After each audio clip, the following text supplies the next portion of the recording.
Introducing the new party. We live stream Monday through Thursday 8 p.m. Eastern Standard Time.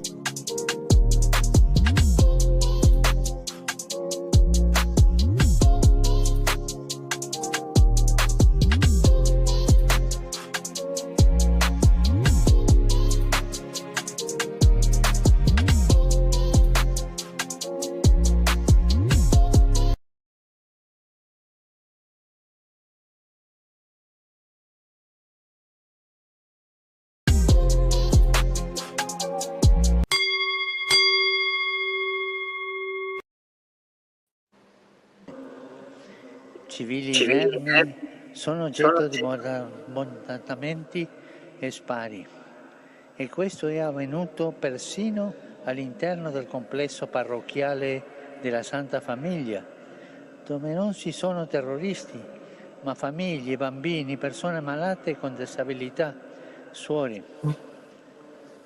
Una mamma e sua figlia, la signora Navda Khalil Anton e la figlia Samar Qamar Anton, sono state uccise e altre persone ferite dai tiratori scelti mentre andavano in bagno. È stata danneggiata la casa delle suore di Madre Teresa, colpito il loro generatore. Qualcuno dice è il terrorismo, è la guerra. Sì, è la guerra, è il terrorismo. Per questo la scrittura afferma che Dio fa cessare le guerre, rompe gli archi e spezza le lance. Preghiamo il Signore per la pace. For you every day. God bless you. So good to see you. Good morning. How are you? Find yourself out. Good. Yeah, thank you. I've not been feeling great, but it's good to see you in better health.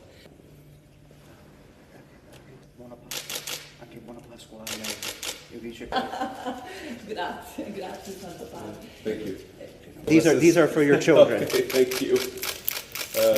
These are the gifts. These are also gifts for you. Thank you. It's It's beautiful. the Vatican tie, and then the rosaries for your wife, the white for your children, and the red one is for. Thank you very much for your visit. Of course. And thank you for seeing me. From the Vatican, we just have that breaking news. Pope Francis has died. That's coming to us from the Vatican via the AFP news agency. We don't have any more details than that. This just reaching us here at BBC News in the last few minutes that Pope Francis has died. That confirmation coming through from the Vatican and coming to us via the AFP news agency. My colleague Rich Preston is with me here. Rich, just bring us up to date. Well, Lewis, as you say, this is just come into us in the last few moments. A statement issued by Cardinal Farrell announcing with sorrow the death of Pope Francis with these words: "Dearest Party. Why I like the new party? Number one, it's a group of people that's on a panel. We all have differences, but we all basically still come together at the end of the day. The new party for me is about unity. The new party for me is about educating people to the truth, letting people know what's been going on in our country. With that being said, shout out to the new party, man. We're going to keep it going with y'all.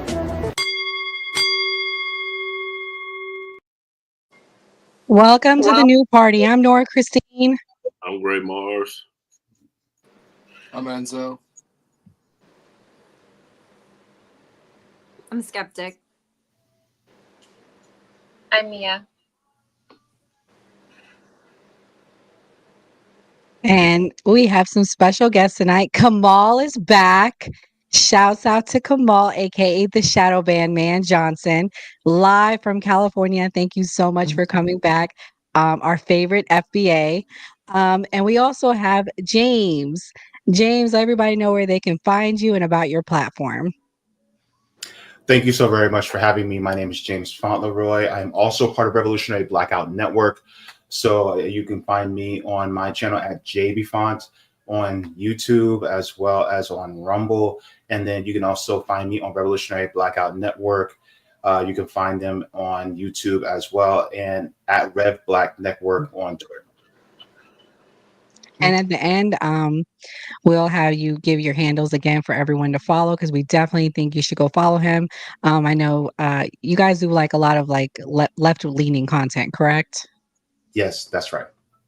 Yeah, so if you want to, get that, because we're kind of a little bit more to the right over here. We're balanced though. And we also have Reverend Jordan Wells back, a friend of the show. Reverend Wells, you've had an interesting week. We're going to talk about it at the end of the show, but let everybody know about your platform and where they can find you, Reverend. Yeah, we're on of course TikTok. We're on Reverend Jordan on TikTok. We're Reverend Jordan. We're on Instagram. We're on Rumble. We're on X as well, Reverend Jordan Wells. So they can follow us on any of those handles. And before we talk about the topics of the night, I'm going to play a clip from James.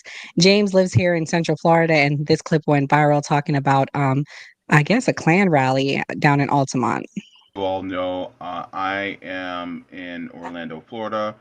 And as you guys watch me on my channel or Revolutionary Blackout Network, I make that abundantly clear that I'm here in Orlando, Florida. But there is a issue that just happened here in Orlando. Well, technically not Orlando.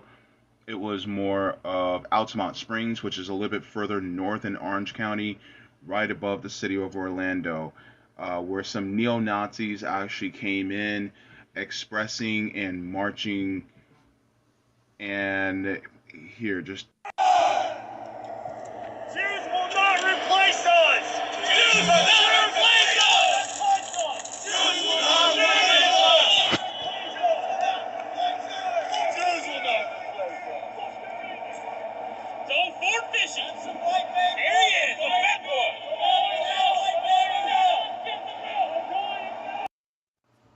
this is what happens when you scapegoat people. You scapegoat people into thinking that marginalized people like myself are the problem with this country, when in reality it's the corporate dictators that actually run this country. Those corporate dictators will use people like them and tell them the problem with this country is an insert marginalized group here. And then once they think that the problem was with the rest of us, then they want to exterminate us out of this country. When in reality, the problem isn't marginalized groups, it's actually the corporate billionaires. So that was a very good clip. We're going to get into that, Jay.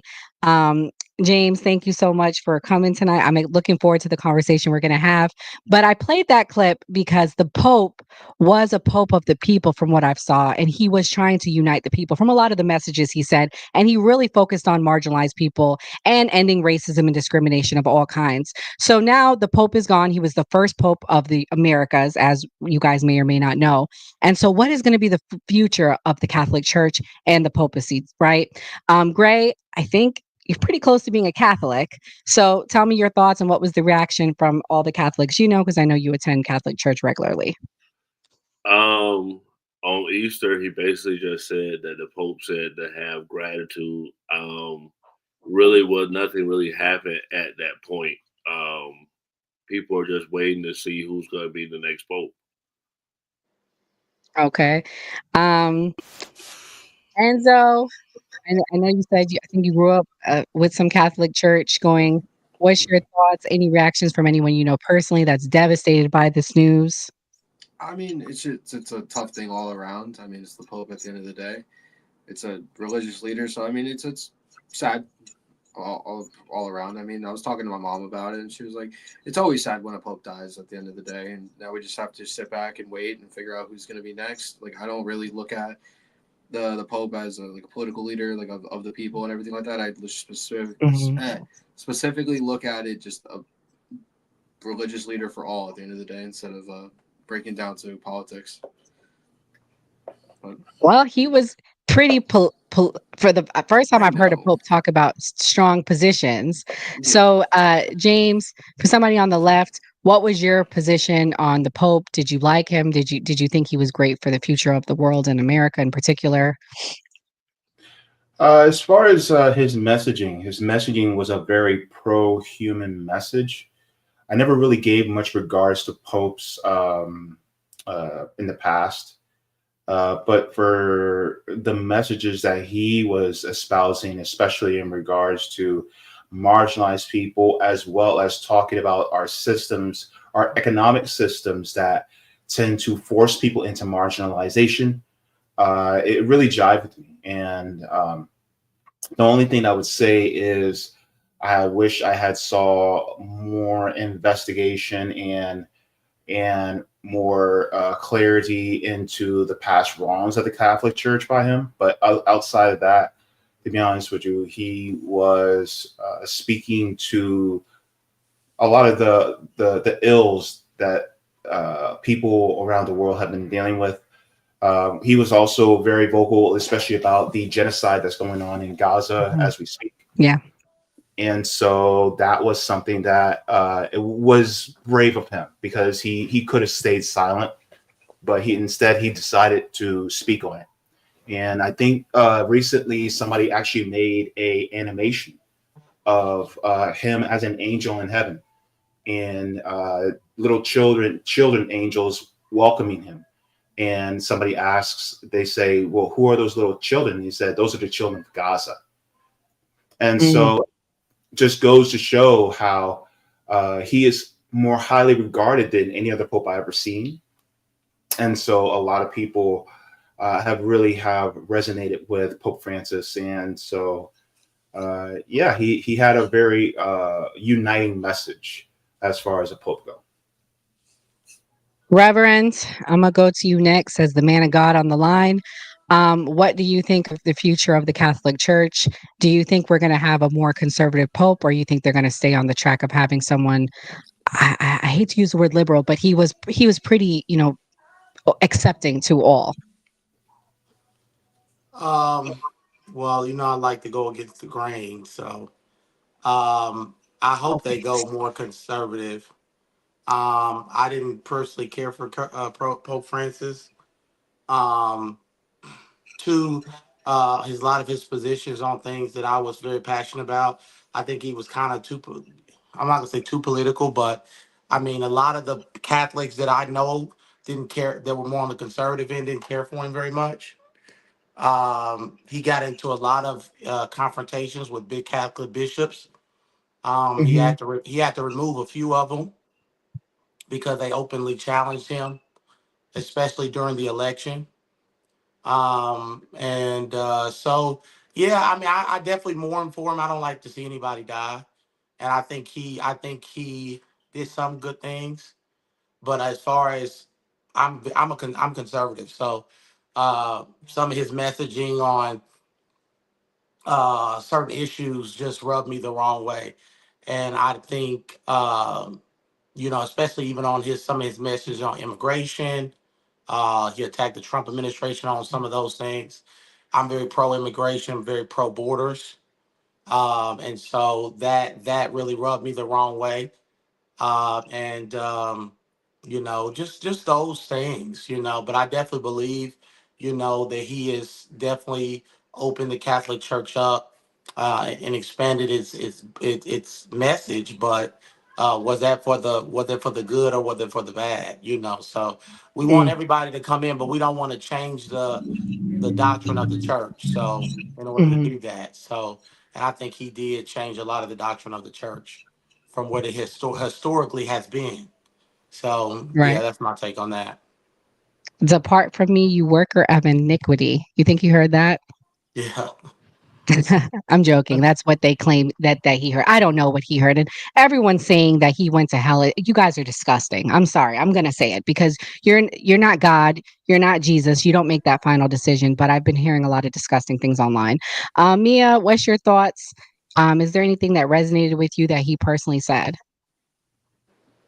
I would definitely say he was a very, very progressive pope, and I think it was a good thing. I think after the last couple popes that we've had, including John Paul, I think it was good to have a more progressive pope. And I will say he really was a man of the people. I mean, he came as a Jesuit priest, literally on the streets, talking to people, helping people physically, which is something that a lot of popes hadn't come from. So he really was very humanitarian and I would say very political. He was absolutely a globalist. He worked very closely with the World Economic Forum, the World Health Organization, all of these globalist organizations, which kind of put him at odds a little bit with some people that are more of their country first versus a globalist mentality. But I think in essence, he was a very good man. I think he did a lot of good things. I think it's good to have a little progress. I think as society progresses throughout the years, you have to move forward, or you're going to lose your core values and your core base. And at the end of the day, nobody could say that he was a bad man. He was a good man. He spent his entire life. I think he took up the priesthood in his 20s. So he literally spent his entire life helping people. And I think that's what people should concentrate on, opposed to being mean or bashing him. Like, he really did spend his entire life helping people. Kamal, we didn't really touch on this. You think JD Vance took him out? He was one of the last to see him. Literally, I don't know if you guys understand the chain of events. So I played the order of events, the last days of his life. He literally met JD Vance, I think it was Saturday. Sunday, he did the Easter closing. And then by Sunday evening, he was, so what's your thoughts, Kamal? Nora, you think he took him out like he took out that trophy? You saw JD Vance fumbling the national championship trophy, looking like he got butterfingers. But first of all, I want to say what's up to the panel. How y'all doing? I hope y'all doing well. Second, I might turn to a Democrat now because y'all be ganging up on Gray. Good Lord. Goodness. I'm apolitical, but I might sway after I've been seeing you get abused, brother. I'm sorry, man. Damn. Third, RIP to the Pope. I don't know much about the Pope, and I know when to shut the hell up and not talk about a subject. So RIP to that man. Let's pick that black man to be the Pope. Let's mix some things up. Yeah, that Africa all day. I mean, because they say that there's like end time predictions, and supposedly the last Pope is going to be named Peter, and that man's name is Peter. So I don't know. But their heads exploded over a black president, Obama. What are they going to do if we get a black Pope? Skeptic, what's your thoughts on that? Do you think the black Pope has a chance he would be the first Pope from Africa? Yeah, I think he should have a chance. And I want to say that Pope Francis, I had the uttermost respect for him. I feel that he believed that every individual deserved dignity, and that included immigrants, and that included the LGBTQ community. So I was definitely a fan, and I believe what Romans says, that we are doers of the law and not judges. So I don't think that it is for us to say where he is in the afterlife, but all my respect to him. I was definitely a fan. Well, RIP to the Pope. I'm interested to see who they select. But moving on to the next topic of the night, it is on Pete Hegseth. Is he a DEI hire? Let's watch this clip. Yeah, I said it. He's a DEI hire. My personal belief. Is he going to get fired? Let's watch this clip and look at the timeline of what's going on with him. Tonight with breaking news just coming in. Sources say Secretary of Defense Pete Hegseth is said to have shared sensitive details about the strike in Yemen targeting Houthis in a second Signal group chat on March 15th that included his wife and brother, among others. This comes just weeks after Hegseth and officials mistakenly added an editor from The Atlantic to a group chat. Let's bring in ABC's Alex Perche. Alex, what's the latest that you're learning tonight? Lindsay, tonight, two sources confirmed to ABC News that report by the New York Times that Defense Secretary Pete Hegseth shared military operation details to a group chat of family and friends titled Defense Team Huddle. In this private Signal chat that included his wife, brother, and personal lawyer, the defense secretary shared specifics, including flight schedules of a strike in Yemen targeting Houthis back in March. The secretary's brother, Phil, and his lawyer, Tim Parlator, both have jobs at the Pentagon. Hegseth's wife is not a Defense Department employee, and none of them have any apparent reason to be briefed on military operations. This information reportedly shared is essentially the same attack plans he posted in a separate Signal chat that included the editor editor of The Atlantic. But unlike that chat, this one was created by Secretary Hegseth, and he reportedly used his private phone rather than his government one to access that chat. Now, Lindsay, tonight, ABC News has reached out to the National Security Council, also the White House. We have not heard back yet for comment, but this is certainly to raise questions about security protocol. Lindsay? That is definitely the case, Alex. And President Trump is changing the country. What do you want to say, sir, about the signal chat controversy? You know, what a big surprise that a few leakers get fired and suddenly a bunch of hit pieces come out from the same media that peddled the Russia hoax. Won't give back their Pulitzers. They got Pulitzers for a bunch of lies. Pulitzers for a bunch of lies.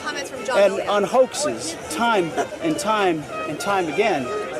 And as they peddle those lies, no one ever calls them on it. See, this is what the media does. They take anonymous sources from disgruntled former employees, and then they try to slash and burn people and ruin their reputations. Not going to work with me, because we're changing the Defense Department, putting the Pentagon back in the hands of warfighters, and anonymous smears from disgruntled former employees on old news doesn't matter. So I'm happy to be here at the Easter egg roll with my dad and my kids, because, you know, this is what we're doing it for. These kids right here. This is why we're fighting the fake news media. This is why we're fighting slash and burn Democrats. This is why we're fighting hoaxsters. Hoaxsters. This group, this group right here, full of hoaxsters that peddle anonymous sources from leakers with access to grind, and then you put it all together as if it's some news story. And when we know it, we know exactly what it is. So I'm really proud of what we're doing for the president, fighting hard across the board, and I'm going to go roll some Easter eggs with my kids. Thank you very much.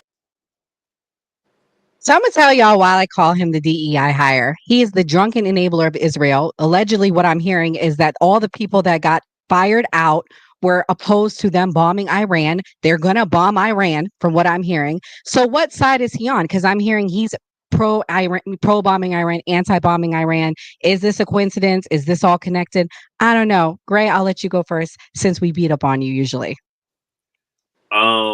You're the person that told me about the whole Iran thing, but I'll just leave it as simply as that if with the, what's his name, Lloyd Austin, when he was sick, they wanted him fired. So, I mean, like, he was just sick. So, with someone else, why isn't he being fired when it's like he's leaking information? Is he really leaking this, or is this a cover-up? Is there something more sinister going on? Enzo, what's your thoughts? Should we believe it, or is it an attack on the Trump administration? I've been waiting to talk about this. I see it on both sides of the fence. I mean, like I've said in the beginning, when the first one came out, he needs to step down. I'm biased. No one's going to be on par with Mad Dog in my eyes, especially him.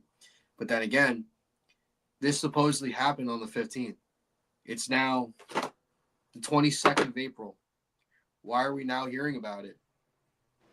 There's so many questions when it comes to this. How did these people get into these group chats? Why did he make it? What's really going on behind the scenes? When were these attack plans actually shown to these people? Was it before, during, or after the attack? And how classified was it? And do his brother and the lawyer have security clearance to see this stuff, because they work for the Pentagon, so they have some type of security clearance. So maybe it could be okay for them to see these attack plans. Not his wife, obviously. I'm not justifying it whatsoever. It's just so many questions revolving around just this one topic. And I want answers for it. I really do. As an American citizen, I want answers. That's all I got. Mia, those are great points. We need to be holding our administration accountable. I don't care if you wear a Trump hat or not. We should have these questions. Mia, what's your thoughts? Is he going to be held accountable? What do you think? Honestly, I just think we need to fire him. I think he needs to go at this point in time. Like, it's one thing to give somebody the benefit of the doubt. I mean, it's not like he doesn't have military service. It's not like he doesn't love this country. Nobody's ever said any of those things. However, we gave him a chance, and he's proven on more than one occasion to have bad judgment. Just plain and simple bad judgment. And we can't have somebody as the Secretary of Defense for this country with blatant bad judgment. It's clearly the same mistake is being made over and over and over again. He knows he can't bring his wife. He obviously knows he should be talking on a very specific phone on a very specific program. These things, they're briefed on from day one. So it's not like he wasn't briefed on all of these things when he accepted this position before they even confirmed him. And he barely got confirmed, like skin of the teeth, barely got confirmed. So he was already on razor thin ice, and he just is not doing anything to really gain the support of the American people. And I think at this point in time, Trump needs to tell him he's fired, because he's pretty freaking useless right now. The only thing he's doing is creating controversy and making the rest of us look bad. So I think he needs to be out. Reverend, you usually go against the grain. You pro Pete. He need to go. What's your thoughts? I think I like Pete, and I think there's a double standard. And I just want to remind everybody on here, the previous administration. The previous administration was, in my opinion, the most incompetent administration I've ever seen. The guy that was in his position before, nobody said anything when the Afghanistan debacle happened, and we True. left terrorists billions of dollars in equipment. Now we're talking about a leak here, a leak. And we're talking about they equip terrorists with fighter jets, they equip terrorists with bombs, and 13 of our soldiers were killed. And nobody was calling for all, I mean, the Republicans were, but the Democrats, they were like, no, he's still a great man. He's still a great person. And they defended him. And so I think, yes, we need to figure out what happened. I believe it was a leak. I believe there are people that are trying to sabotage the Trump administration from within. Mm-hmm.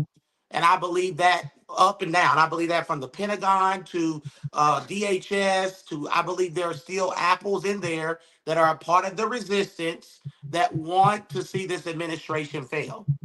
But I also believe the media, we know the media is more left leaning. I mean, you have Fox, you have Newsmax, you have maybe Newsmax, and maybe a few CNN. other, but most of the news media is left leaning, right? And they didn't hold the Democrats to the same when they were in office. For instance, even like Mayor Workis, how he allowed all these, his one job was to secure the border. That was his one job.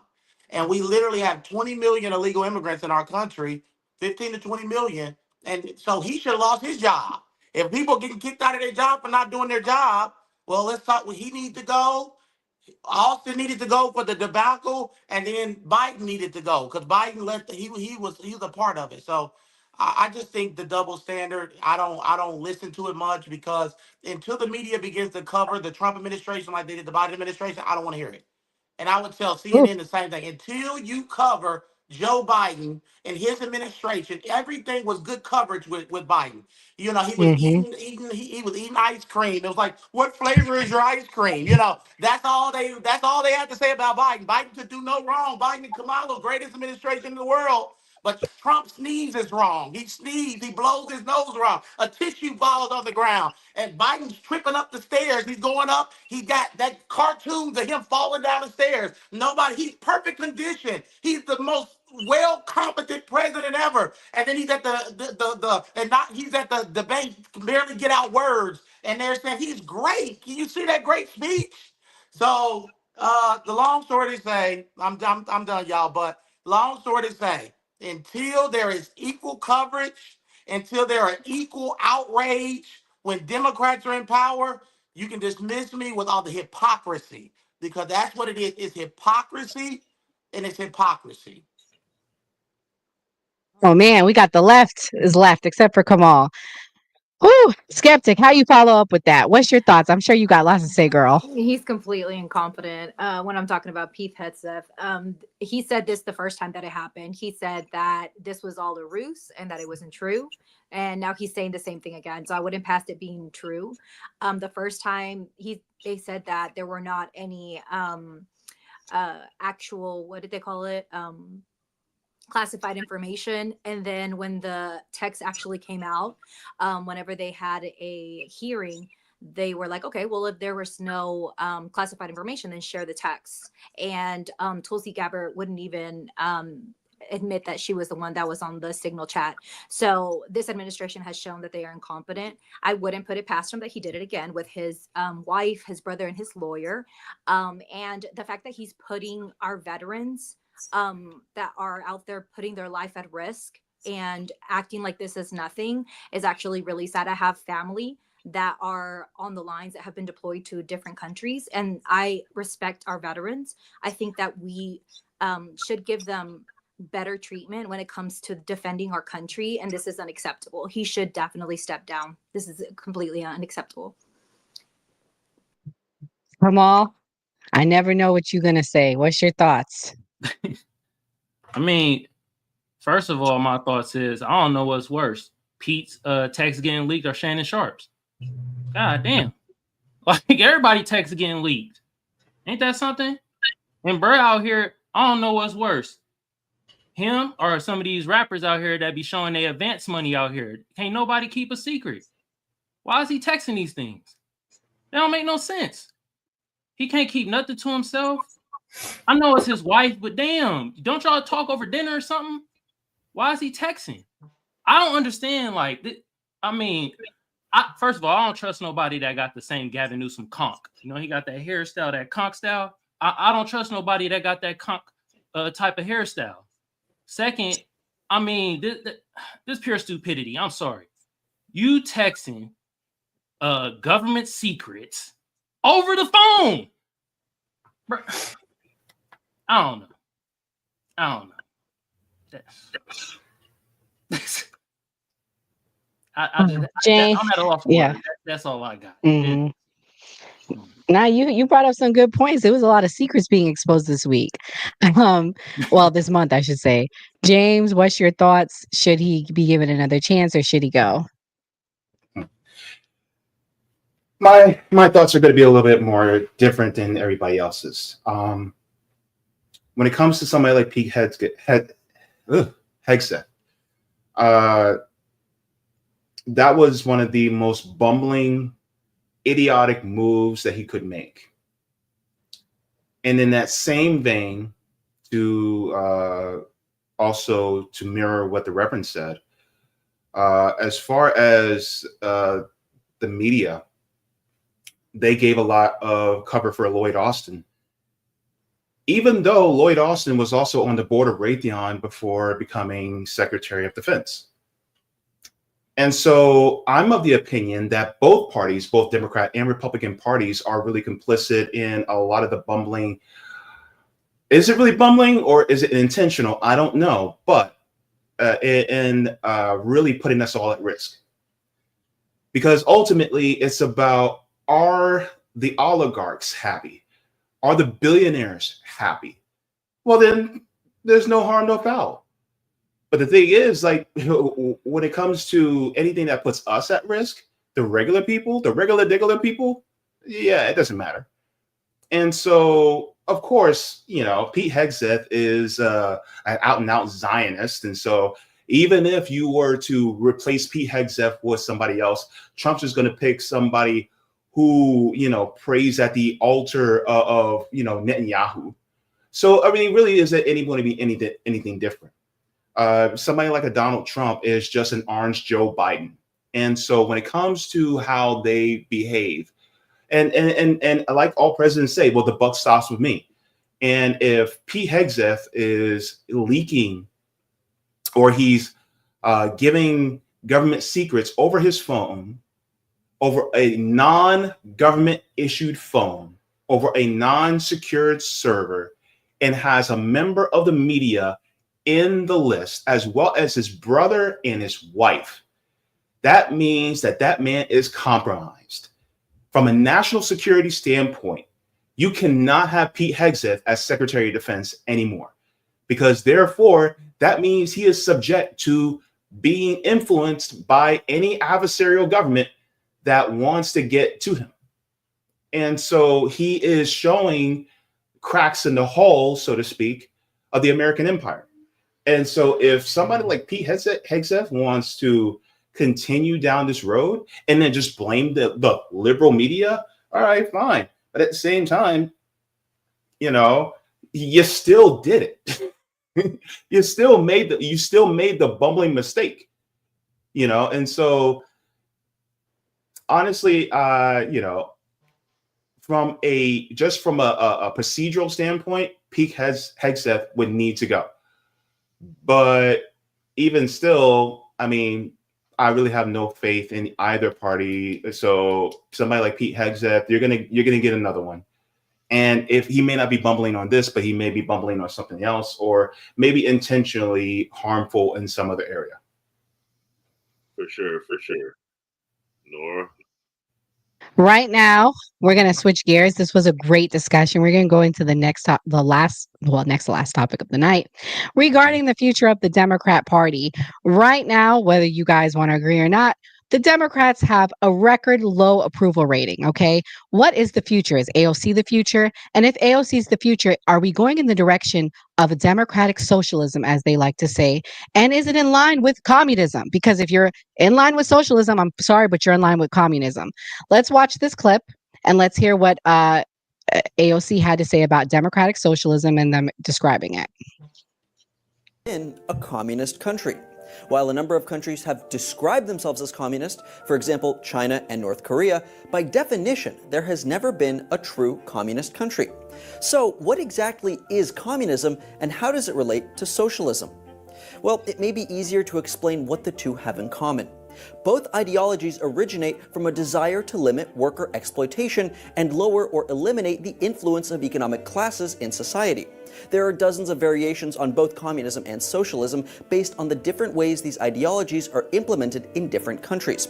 In short, his theory centered around the idea that as Europe transitioned from centralized monarchies to quasi-democratic capitalist economies, workers were being exploited by those who owned the means of production. So if you work in a factory or on a farm, as many at the time did, whoever owns the factory or farm is getting more out of the worker than they're putting in. This creates an inherent inequality, giving the owners, who Marx called the bourgeoisie, power over the workers, called the proletariat. In Marxism, to fix this inequality, society must shift towards a model where the proletariat hold this power instead, by collectively controlling the means of production. That's where socialism and communism come into play. According to Marx, socialism is a precursor to communism and the next logical step after capitalism. In socialism, a democratic state controls the means of production, rather than having private companies hold ownership. Instead of competing with each other as in a capitalist society, socialism has workers contribute as much as they can to the greater good, and then they all share equally in that good.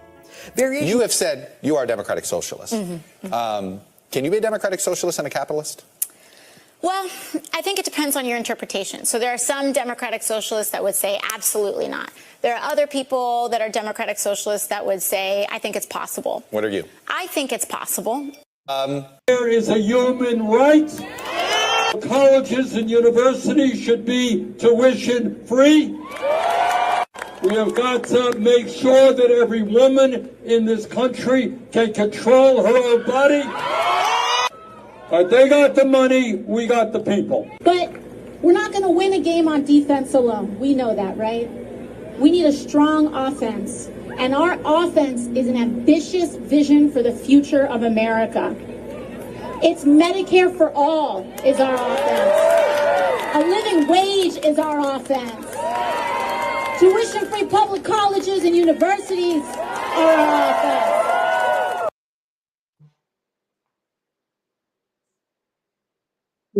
Reverend, I'm going to start with you because you are controversial as always, and I'm sure you're going to go in the direction that I'm thinking that I can't say.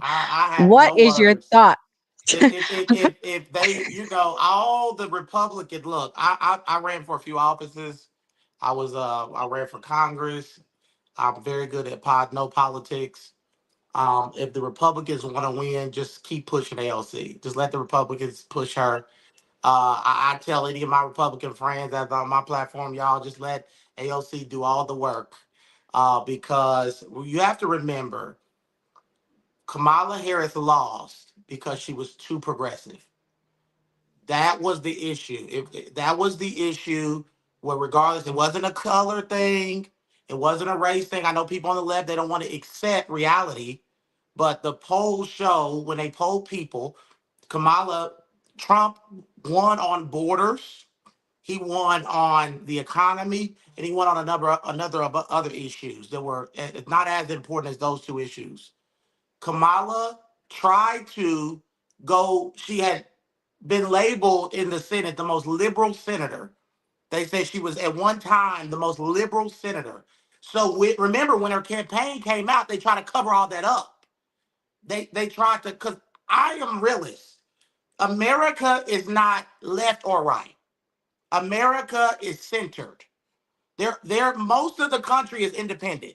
That they outdo no.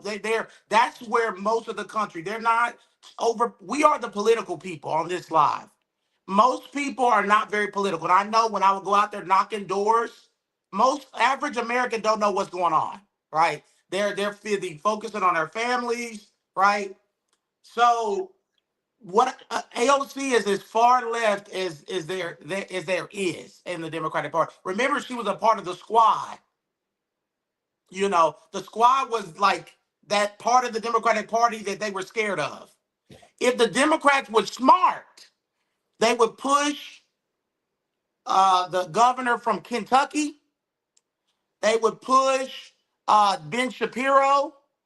They would push that. I would actually be scared as a Republican of those people because they have a moderate message. The governor of Kentucky won in a Trump. Kentucky is blood red, and he won as against a Trump-backed candidate. So the Democratic Party has been hijacked by people that are burning Teslas, fighting against MSR, people getting deported that are criminal gang members. They are fighting for biological men and women's sports. These are all 80-20 issues. The polls show that Americans do not want it. I know that people on the left might feel like they do, but the average person in Arizona, which is a swing state, Pennsylvania, a swing state, Georgia, a swing state, they don't want it. They don't want it. And AOC is everything. It all sounds good. Free healthcare, free everything. It all sounds good. The question is, who pays for it? That's the question. I would love to have free health care. Oh, y'all, look, I like the Democrat ideas. I'm just intelligent enough to know from studying history that somebody has to pay for it. Well, they say, well, let's tax the rich. Okay.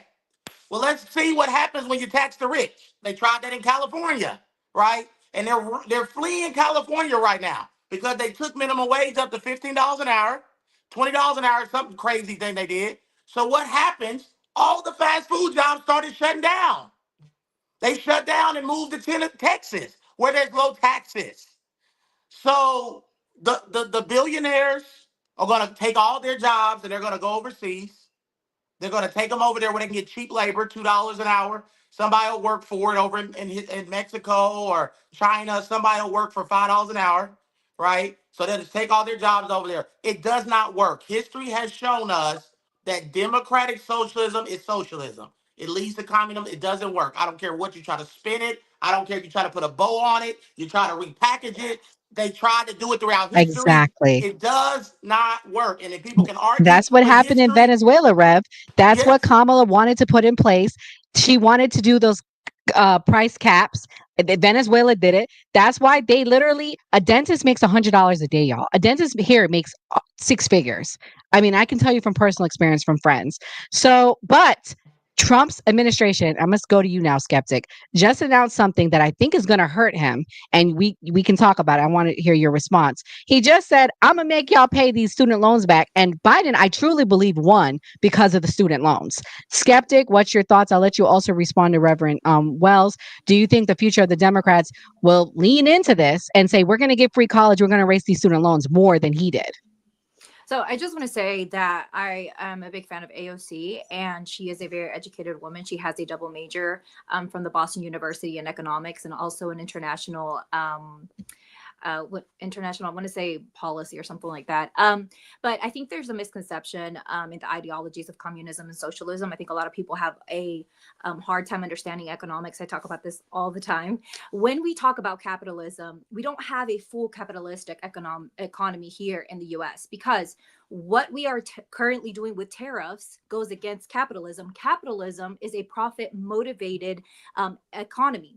the reason why companies went to different countries, China, other countries where they could make more profit and then ship those products to the US and sell them for a higher price and then make more profit again, was a capitalistic ideology. So when the government steps in, this is why I say the socialistic ideology isn't really understood, because the ownership of production is what we're talking about.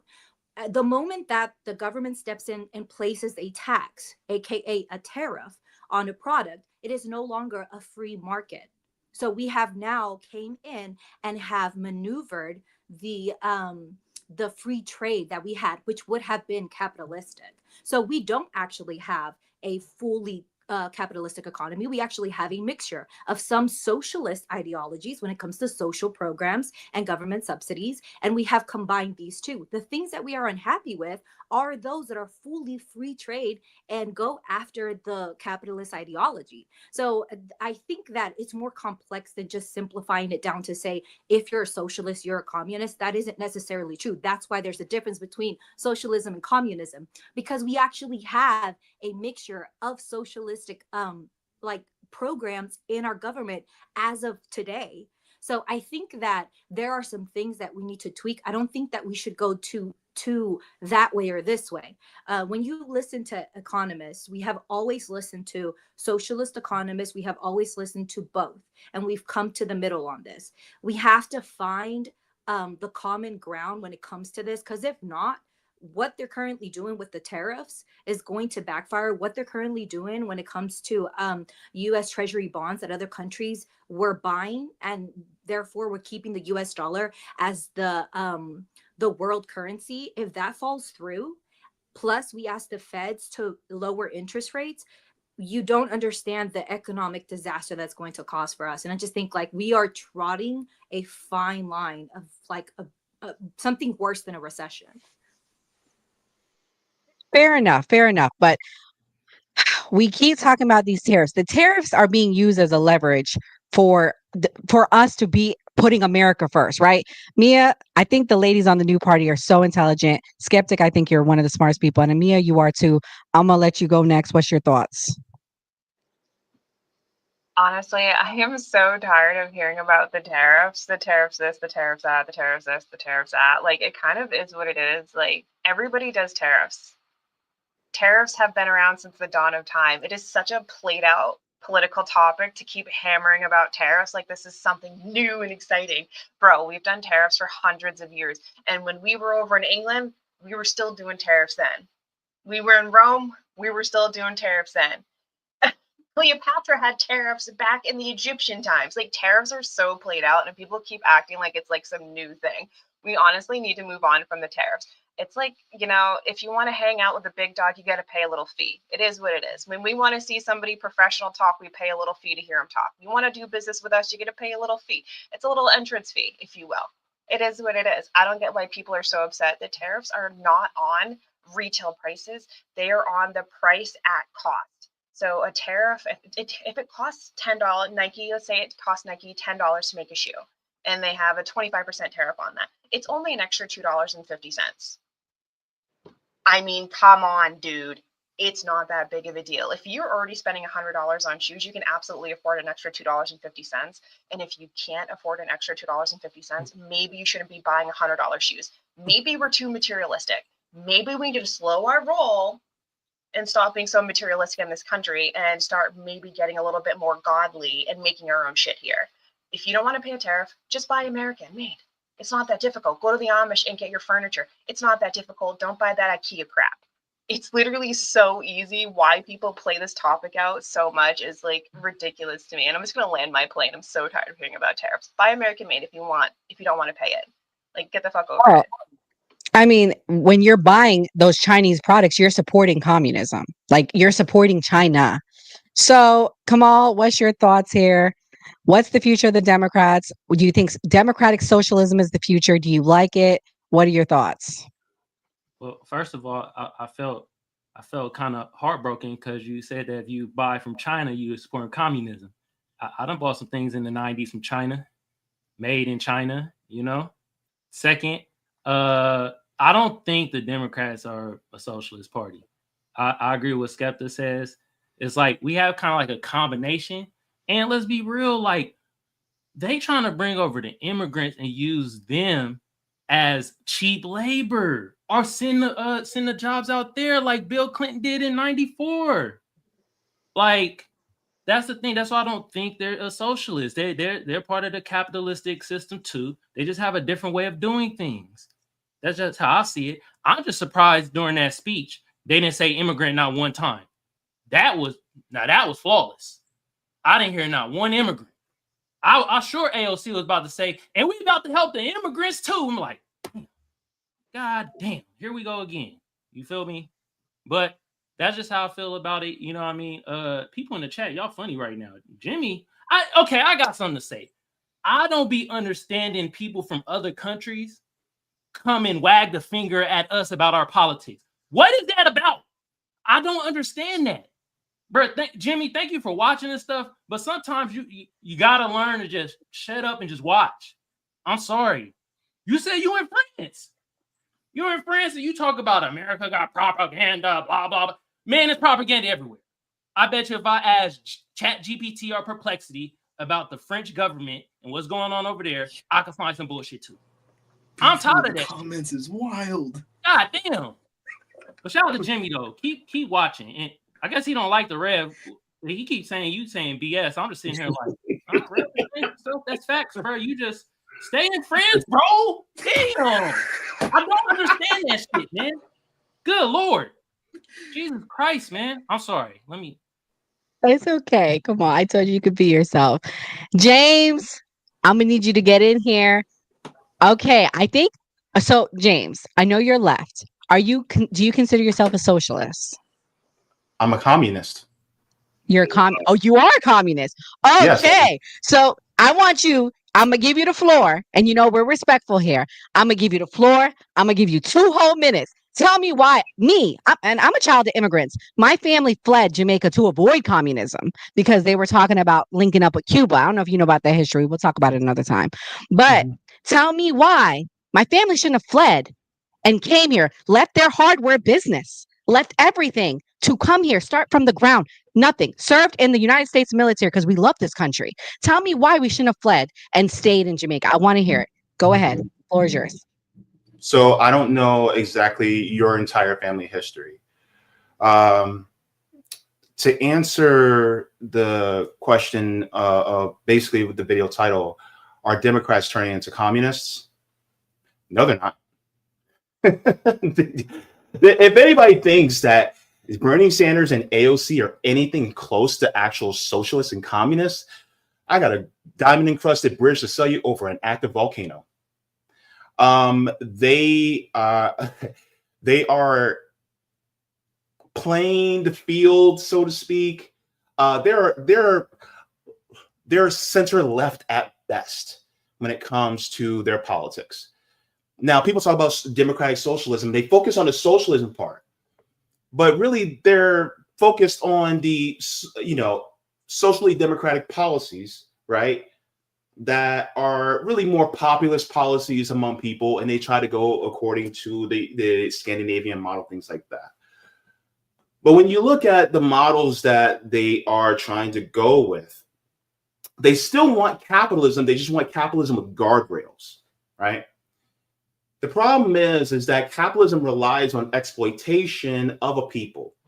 Like, for instance, and I think it's Niger. Niger France was taking 70% of the uranium from Niger to power their nuclear power plants, right? But the problem is that even though Niger doesn't have, the power grid that they should have, but they're giving all the uranium to France, and France has a thriving social democracy, right? But even though it's still within capitalism, has those guardrails, somebody in the global South they're getting screwed, right? So when it comes to people like AOC and Bernie Sanders, really, this is just a tour right now that they're doing to take people back into the Democratic Party. That's all it really is.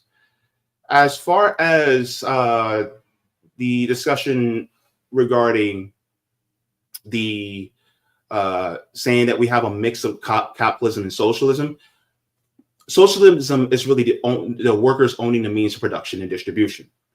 But that being said, then when you talk about social programs, that in itself isn't socialism. And this goes into the whole trope of socialism is when the government does stuff.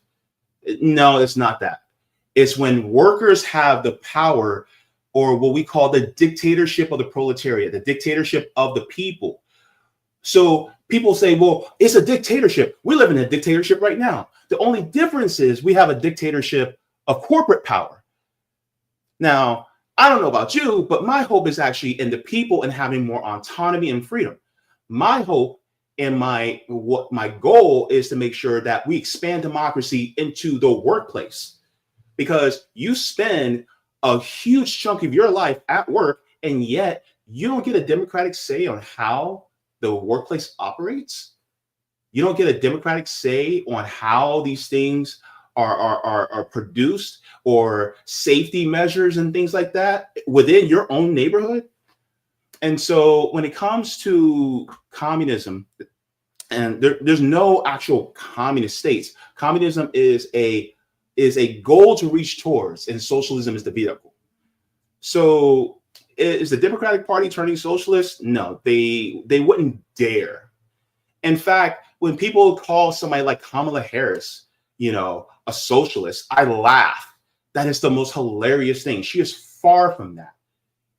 Pretty much no Democrat that I know of is either a socialist or communist. None. And if they do call themselves that, I look at them with a side eye, because you're literally partnering with a capitalist organization, which is the DNC, and thinking that you can achieve socialism through them, when in reality they're implementing austerity and neoliberal policies, and really they are setting up the Republicans for success. And so I just see as is weird to me, So as far as your anecdotal experience of fleeing Jamaica, I can't really speak to that, because I don't know your family history. But at the same time,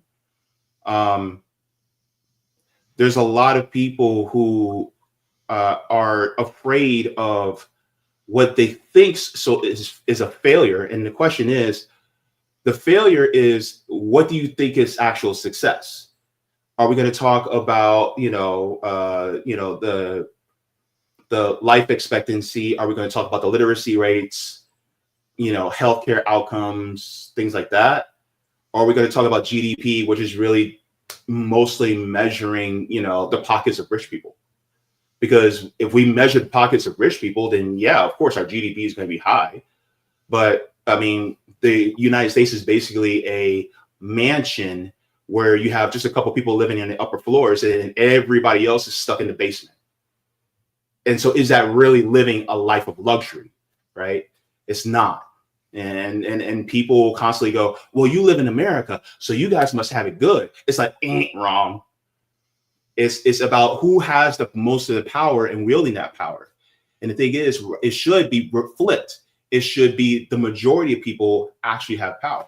And the thing is, like, you can talk about how America is a democracy, but I would contend with that, because look at both the Democratic and Republican parties, right? One does voter suppression, as far as like gerrymandering, things like that. The Democratic Party also does voter suppression. Where was the Democratic primary in 2024? Don't worry, I'll wait. It didn't happen.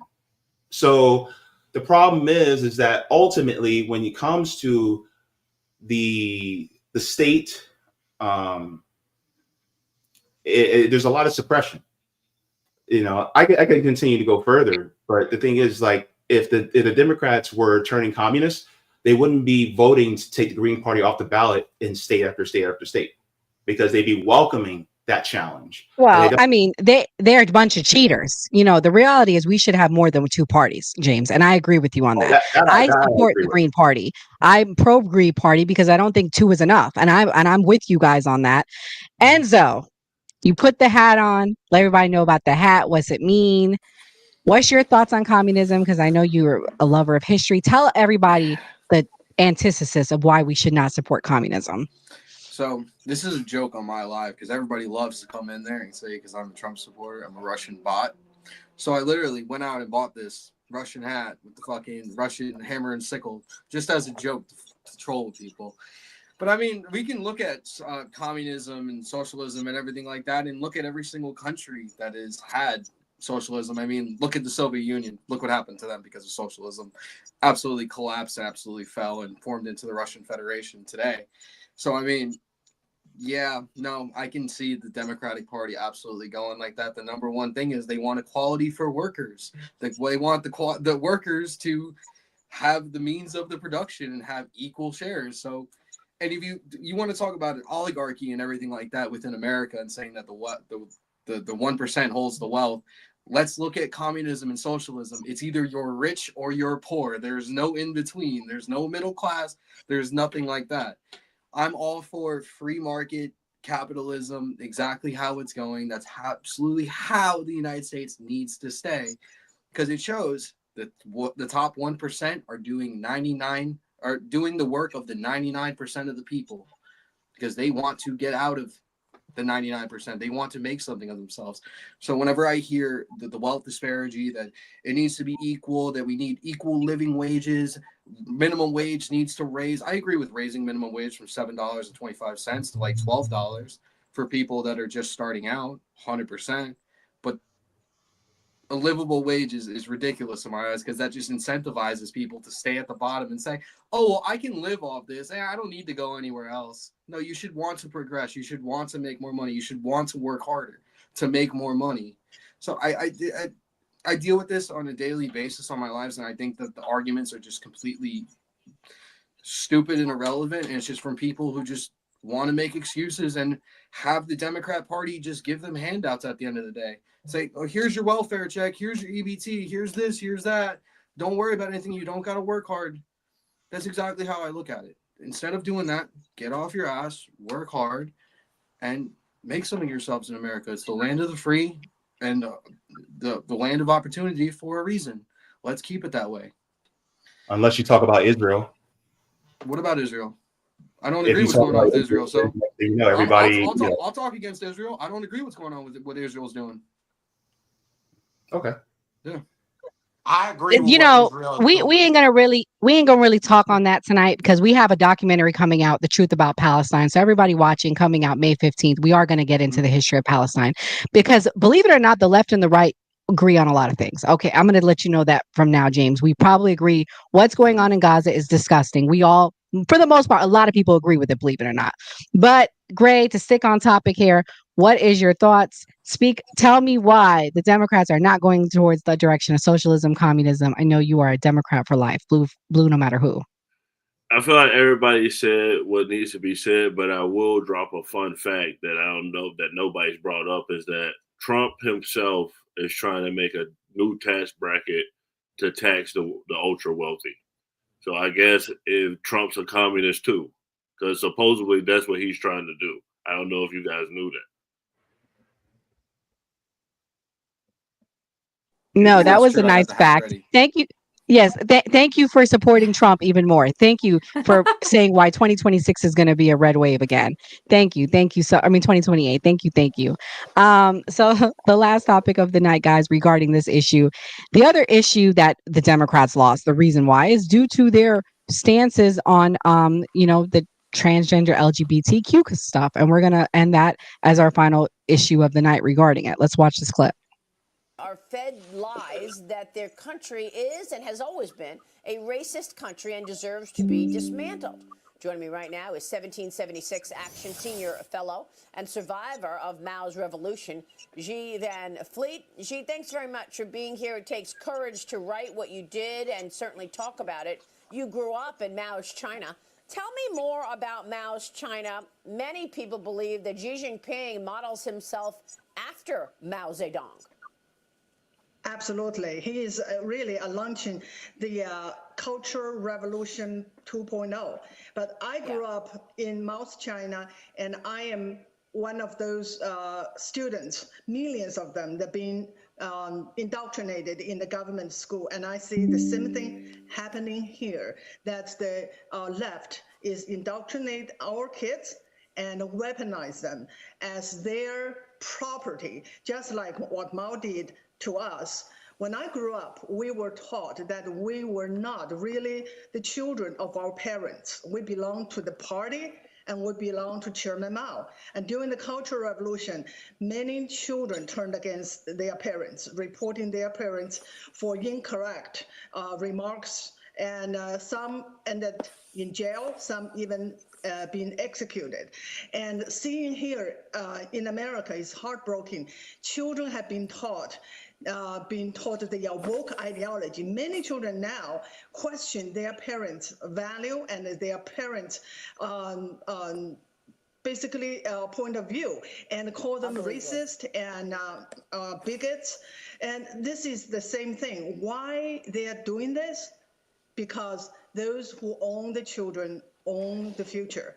Mao mobilized millions of children that in being indoctrinated to carry out his cultural revolution and seize power for him.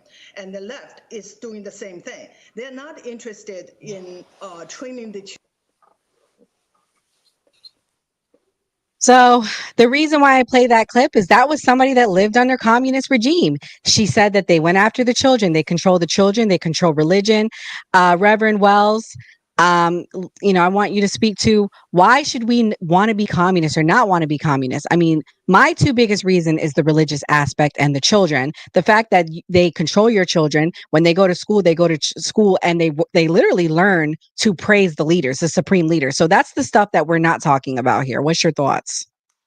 I just say this, and I end the whole communist discussion.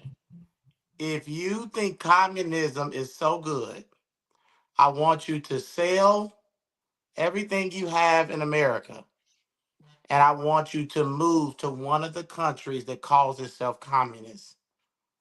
That's it. That's the end of the discussion. So it's very easy to talk about how lovely all this stuff is when you're sitting in the safety of America, right? When it's easy to talk about, oh, this is wonderful, while there are people over in those countries starving to death under it, right? Because we're in America, we're entitled, we're spoiled, right? It's easy to talk about, it's like a bunch of rich people talking about how hard it is to suffer but they never suffered under living in the hood, right? Or living in poverty. So until people are willing to live under communism, to live under the dictatorships that they're saying is so wonderful, you have China, you have North Korea, you have there. You can move to North Korea. Tell us how it is there. There is no inequality among rich and poor because he has pictures of himself in all their houses, and he tells them what to eat, to sleep, what to do, where to go. Uh, they have no freedom. We can go down the list of them. They have China, which is they're even adopted a lot of capitalism, but there's no religious freedom like that in capitalism. I'm deep in the church, and I have a lot of people that are in the underground church over in China. The Christians are underground over there. Christians are being killed, and I know this. This is not he say. I have pastor friends that have people that have go over there. They're being killed. So if anybody can justify that, there are people being slaughtered. And Muslims too, Reverend Wells. In China, there's Muslims in camps right now. They cannot practice their religion. So it's not just Christianity, to be clear. It's Muslims too. But for me as a Christian, that is an issue either way. And that's one of my biggest reasons. Communism just is horrible. I've studied it. I was a history teacher. I taught on it. I worked at a school, classical school. We focused a lot on history.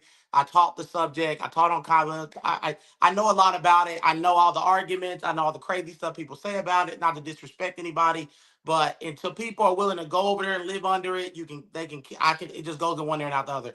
There are plenty of places in the country. Venezuela's a good one. You want to go over there, go move to Venezuela, sell your passport. I mean, I have friends that move all the time. Go over there, get you a nice little place to live and barely be able to eat, barely have food, barely have lights over there. And you got that air condition that you're sitting in and those nice clothes you're wearing. The least of their worries is the the oligarchy that we're talking about over here. Because the reality of the situation is 80% America lives better than 90% of the world. That's the reality. I had a pastor that came to Africa. I have a pastor friend that just had lunch with me. He said they worship America in Africa. You know why? They look at it as the land of opportunity. Their dream is to one day come here. So there are people that are dreaming to sit where we're sitting, and we're talking to that's why Trump won the vote. That's why he won. Because the Democratic Party has become so anti-American. I can ride down the street and say, me and my wife, we have fun with it. We'll ride down the street and we'll say, that's a Republican house because they'll have a flag in front.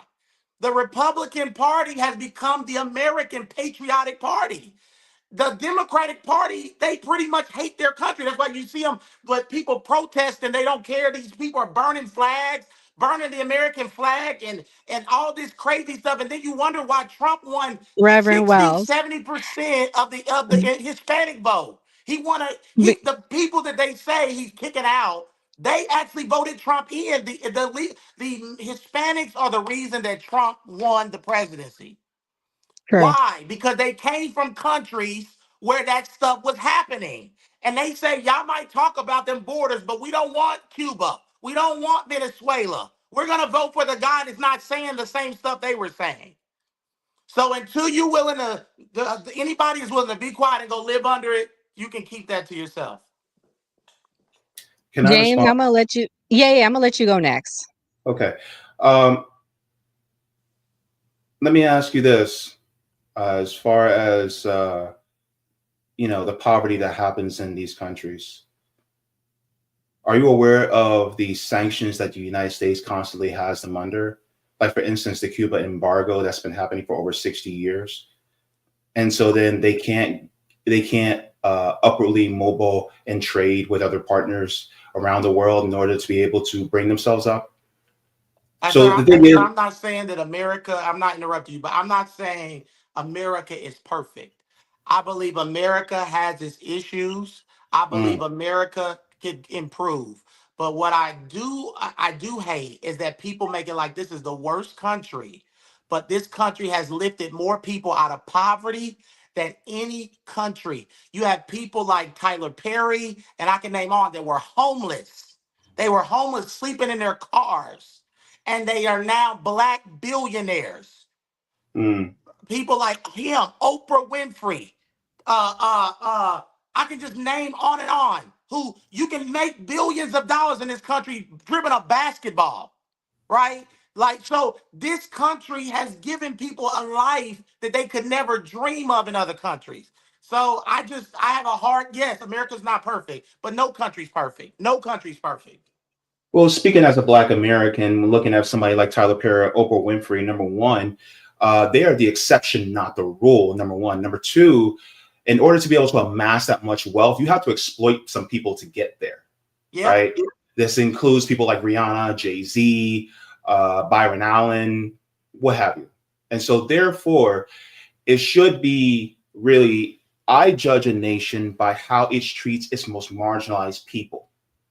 And so if you look at the countries that have virtually eliminated homelessness, look at just Google the literacy rates of some of these countries that are socialist that you deride.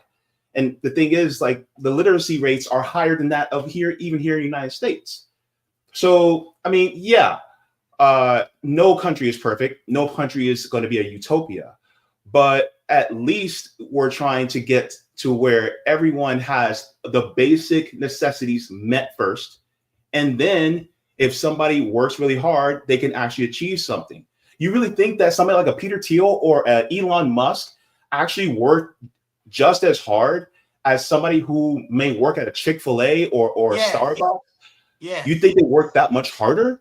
Yeah. Yeah. You know, because you you do? have to work 10 I times think harder. I think JD Vance did. If we're gonna be naming out those people, JD Vance did. JD Vance came from nothing and he worked his way up. So I mean, the same can be said. Maybe he may not be at Elon Musk, Peter Thiel's level, but he's doing better than I would say 70% of Americans right now.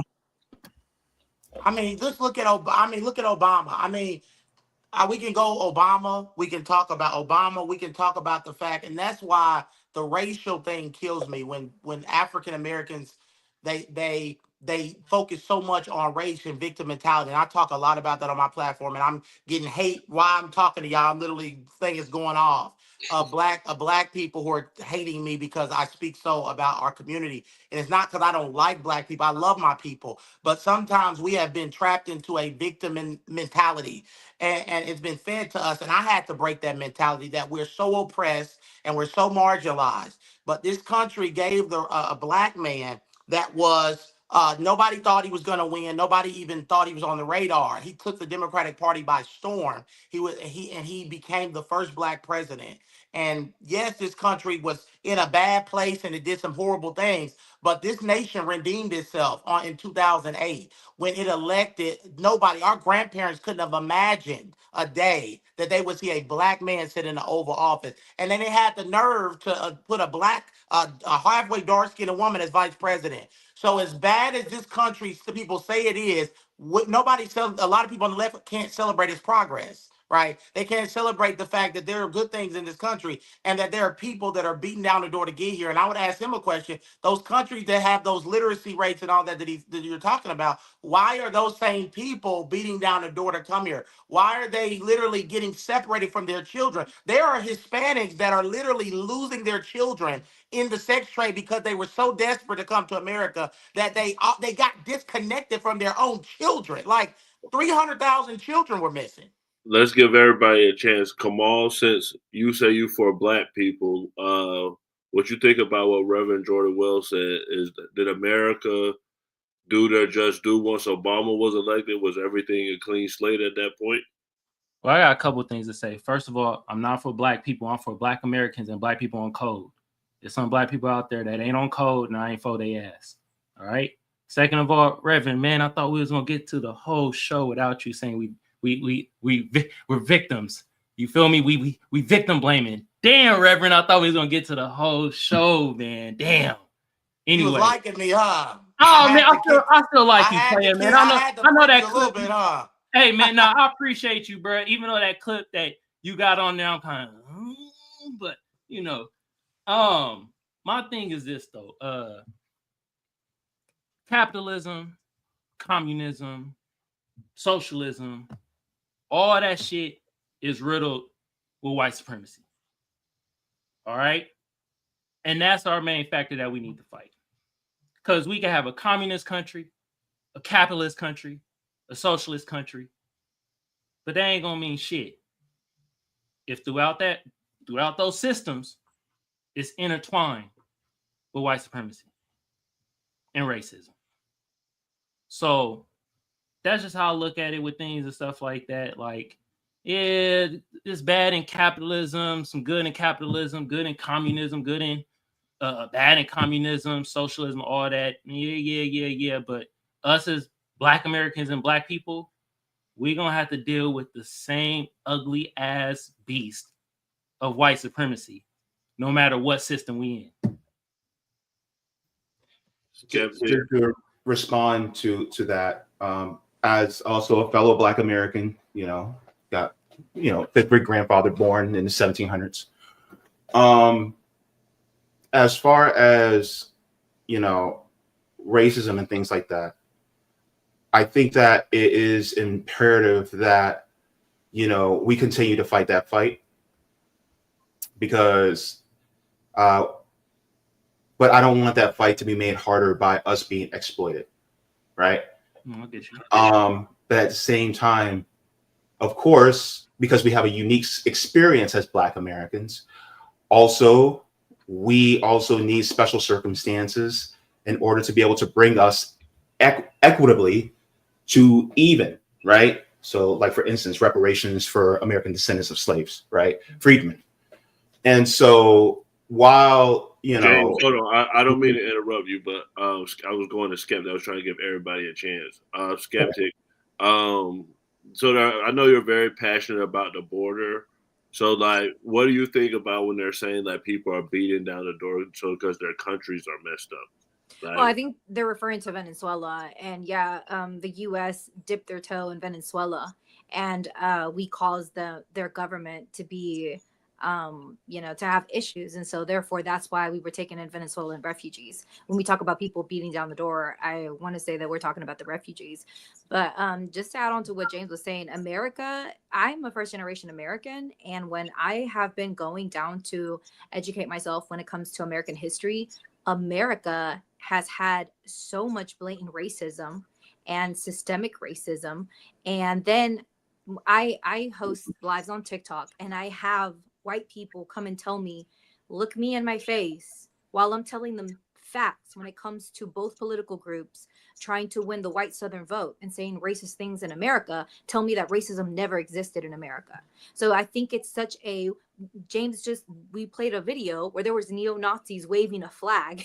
A person who was born in a part of Africa that had apartheid, whatever it's called, beliefs, did a Nazi salute, and we just didn't blink an eye. That's how desensitized we've become to this. So no, I wouldn't. I don't necessarily believe that America can't work past things, but I do believe that we have to be honest when it comes to the realities of what America has gone through and what Americans have done to marginalized groups here.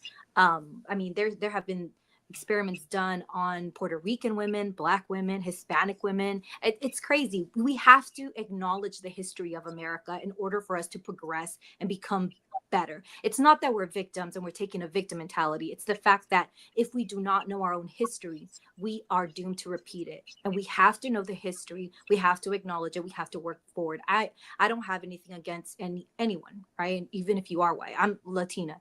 I have no problem, but I do like the fact that we can acknowledge history and move forward from there. If you can't even acknowledge that there was a problem, how can we work past the problem?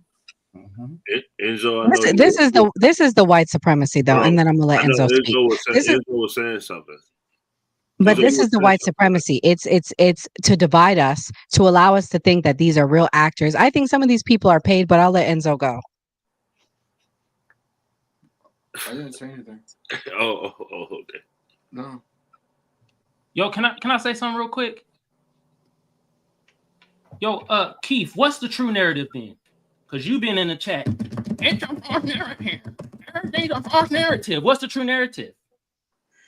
I'll wait. Because you done said it to Skepta, you done said it to me, you done said it to James, you done said it to Mr. Reverend Jordan Wells. Hell, you damn near said that everybody on this panel, everybody has a false narrative. So what's the true narrative, Keith? KK the Beast. Appreciate you watching. Calling my boy like that. What? It's my buddy. I've been paying attention. He got to hit us with the true narrative then, because he keeps saying we all Keith, false over up. here. I got you back. Yeah, man. How can you say the acknowledging history's issue when it's taught in every single school in the United States? Every white kid knows about the atrocities of the past. That's what he said. Don't. And I'm gonna tell you, I grew up in Arkansas, so I'm telling you from the school system that I went through, I didn't understand racism until I moved to Louisiana, and I heard the fact that there were white slave owners that were feeding people to alligators. There were white slave owners that were doing atrocious things to Black slaves, and the fact that America literally paid federal dollars, tax money to do to basically, they ran experiments on Puerto Rican women, and at one point I want to say it was about 40% of Puerto Rican women were sterilized because of experiments that we did on them. Also, experiments were done on Black women that also called sterilization without their consent. So no, I didn't learn that in school. I don't know if everybody else did, but I didn't. Well, I did. I did. He'll discuss it with you. I saw what he typed in. Man, if I join Enzo live, it's for Enzo. I don't want to hear your Rudy Poo ass, bro. God damn. Enzo's on the panel. You can't type it in the chat right now, bro. You ain't got nothing to say. Shout out to Enzo, man. Shout out to you, Berber. For real, I tapped Thank into a you, couple of man. your lives actually. Oh, it's always a Already fun been time in in my bro rooms. lives, so I just want the Okay, guys. Woo! Okay, so we're gonna play one last clip. This is the Reverend clip that went viral. We're gonna play this as the last clip. Thank you to everyone that came tonight. I just want to thank everyone. Thank you, Skeptic. I'm so glad to have you. You know, it's nice to have a balance on our panel and our cast. So shout out to Skeptic. She's full of lots of knowledge. Just watch this clip and then we can talk about it with the Reverend. Metcalf's funeral was, I believe, yesterday, and I just want to send an apology to his family members on the behalf of the Black community, on the behalf of our racism, our ignorance, the fact that we're justifying the murder of your son in the name of race. He's a human being. He was a good kid. He was a kid that did deserve to have his life snuffed out by some thug. And I say he's a thug because when you kill anybody, you're a thug, right? Any type of murder makes you this thuggish behavior. And so he deserves, and it's sad that they don't offer the death penalty and that they don't offer a life. He won't be getting life in prison, they're saying, because of his age, which is sad because he deserves both. Because this boy will never see the light of day. So I refuse to submit to racism. I'm not a racist person. I love white people just as much as I love black people. I'm a preacher. I'm a righteous preacher. So I don't see color because God won't allow me to. So I just apologize to the family that has to bear this on the behalf of a community that accepts and loves violence. Woo! Reverend. The people is coming for you, honey. Hey, Let me tell you, they done researched you. They done found your past. I'm being straight, Reverend. You know I'm talking facts. I love you. I really do like you. I genuinely do like you. I didn't agree with what you said in that clip. I'm gonna be real with you, but I do like you, Reverend, and I do think you're a man of God. We've had conversations. I've called you to the front of the congregation before. I'm gonna give you a chance as your closing thoughts. You know, do you stand by what you said? And if so, you said it. We need to hold black people accountable. I get that. But come on now. The boy ain't have his day in court, though. Come on. Also, shout out your platforms. I'm gonna give you your closing thoughts. Yeah. I do stand by what I said. I don't. I actually feel sorry for the boy. But I feel like if it was a white boy, I would say the same thing. I do believe in the death penalty, and I believe it's biblical. If we go back in the Old Testament, they actually had that the death penalty in America actually came from the Bible. Because in the Old Testament it was a life for a life. If you killed somebody in the Old Testament, you died. And I actually believe that in America. I believe if you kill somebody, you deserve to die. That person's life is over. So why should you keep living if they're dead? I just don't think that's fair. If somebody kills my son, I'm gonna forgive them, but they still deserve the consequence. And I feel sorry for the situation, but at the same time, I made this video because I have seen videos of black people with shirts on Austin that said he messed with a black man and got dealt with. I've seen videos where they said the kid was a white supremacist. I did my research on the father. The father was a godly man. The father goes to a church, a godly church. He has a great pastor. I even researched it. They were the student guy with the Austin was a straight A student. He was actually MVP. He actually had scholarships planned for some of the top colleges. He had black players that came to his defense afterwards because there were people in the comments saying he was a white supremacist. And the players, I actually have the text messages. The players were saying, y'all got him wrong. These are black young dudes. He was my teammate. I loved him. He came to my defense. He was a ride or die. Like, these are black dudes saying this about him. Like, yeah, we know that there's racism out there, but this is not Austin, right? That's what they were. These are black players and they were attacking the black players. These young people saying, blah blah blah. And so, I know that made a lot of people upset, and but at the same time, I feel like if it was a white person that did that to a black person, we would the black community would have a different narrative. And as much as I love black people, I really don't see color, and so God really healed me. And the one thing God did was He told me I had to forgive the people who hurt. I had to forgive white people. And so I had to learn how to walk through that healing and that forgiveness process. And then I started having friends that were white, close friends that gave me vehicles, that treated me honestly better than some of my own people did, right? Because some of my greatest favor, the doors that have opened for me, I've been on Dr. Phil, Fox News, all that has come from white people. My own people rejected me for a very long time, even in the church. And I've had some of the worst experiences with my own people. So, and I feel like the only time the black community comes together if it's a white person killing a black person. They don't care if a black person kills another black person. They don't care if they were just on the news, a 6-year-old little girl was shot dead. They don't care about that type of stuff. We'll click past that on Facebook like it didn't happen. But if it's a white person doing it, oh my God, we have to go do a GoFundMe. We gotta get the picket signs out. We gotta get ready. And I just don't think I think all lives matter. And I understand what happened to us. I understand all of that. Look, me and my wife just watched Emmett Till with our daughter because we're explaining to her what happened. People would think I'm some type of whitewash. No, I love racial movies. I love movies like Dr. Martin Luther King. Selma is one of my favorite movies. I call myself Reverend Jordan Wells based off Reverend Dr. Martin Luther King. He was my idol. I looked up to him and I try to model myself because I don't believe he would be okay with the kind of the rhetoric around some black people, which is they're choosing violence as a source. And if you listen to his messages, what separated him from Malcolm X was Malcolm X. This generation probably would love Malcolm X more, but Malcolm X was all about violence. You know, them crackers, kill them, do whatever you want to do. Malcolm X, they broke apart because Martin Luther King said, no, nonviolence is the answer. We Reverend need, Wells, I got a huh? question for you. Sorry. One Yeah. one only question I got for you. But the thing is, the other side, and this is what a lot of people are thinking. They done stereotype this boy. They said this boy came from a one-person household. They say he was poor. He got two people in his household. He was living in an $800,000 house. So what do you say to that? I mean, that's why I said wait till the facts come out, because clearly he's the exception. Do you get what I'm trying to say? He's not this black culture that everyone's saying. He didn't come from the hood. He grew up in a nice home. He had two parents in his household. So that's why I said, like, how can we jump to that and say that when he's the exception? Because I mean, I'm going based off the police report. I read it. The police report is public knowledge. The police report reports what happened. And all they're going to do in the case, really, all they're going to do in the case, they have the only witnesses there is Austin's brother, and Carmelo, and the police report of what happened. So only thing that's going to be argued in court is if it was self defense. It's not going no new evidence is going to be presented.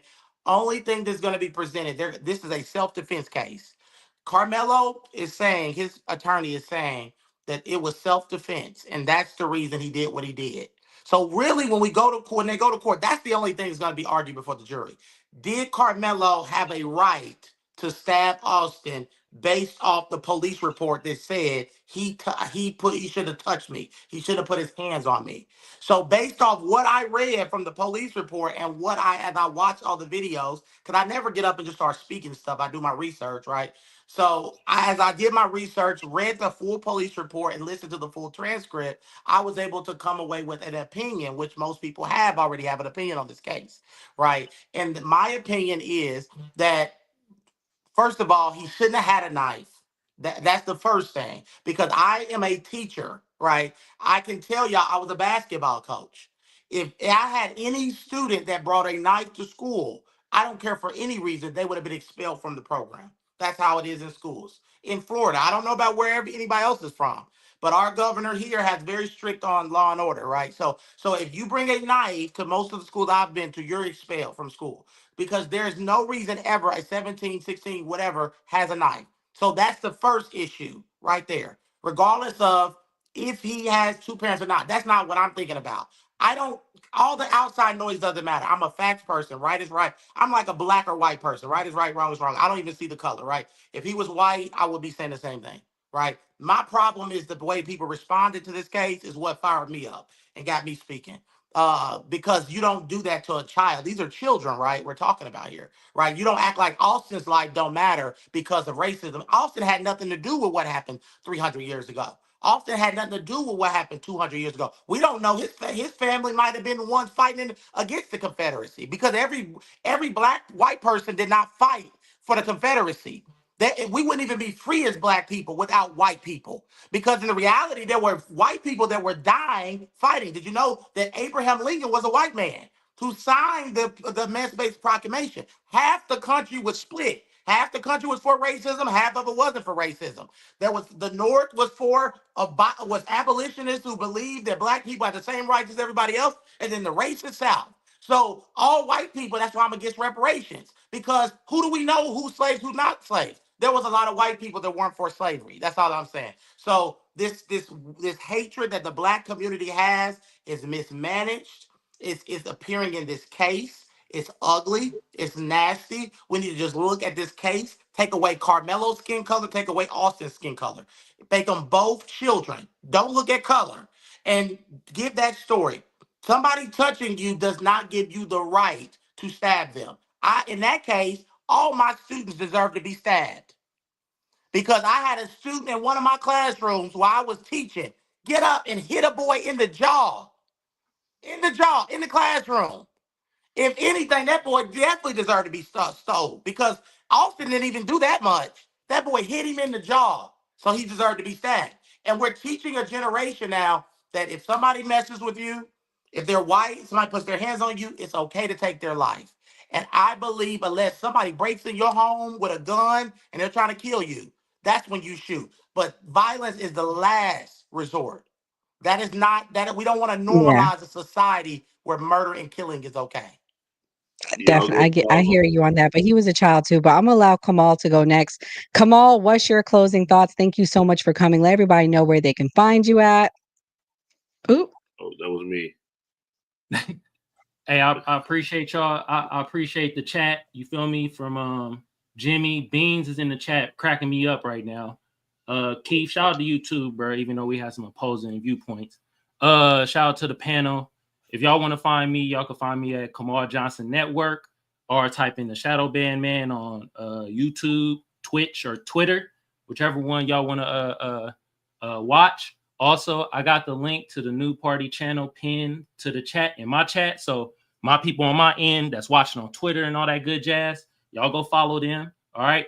First of all, reparations, we're not going after them folks or their families or nothing like that. We're going after the government, the U.S. government.